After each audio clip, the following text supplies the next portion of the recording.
որովհետև մեր այս 30-ից ավել տարիների ընթացքում քաղաքականությունը հասարակության մոտ ընկալվել է որպես ամենակարճ ճանապարհը միանգամից հարստանալու եւ իշխանություն ունենալու եւ ոչ թե զբաղվելու բուն քաղաքականությամբ։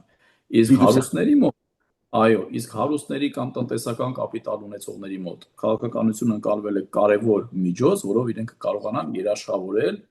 իրենց տնտեսական կապիտալը եւ նաեւ գործել օրենքներից դուրս եւ պետությունը հարմարեցնել իրենց սպասարկելով բացառապես սեփական շահը։ Այսինքն այստեղից խեղաթյուրվում է արդեն այս մոտեցումները եւ մինչեւ շարունակելը միտքը ասեմ, որ շատ կարեւոր է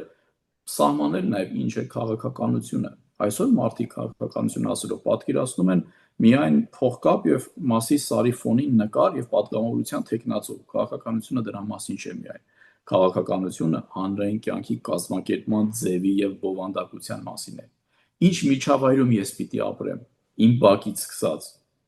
ինչ երկրում պիտի ապրեմ, ինչ ապագային պատկերացնում իմ եւ իմ երեխաների համար։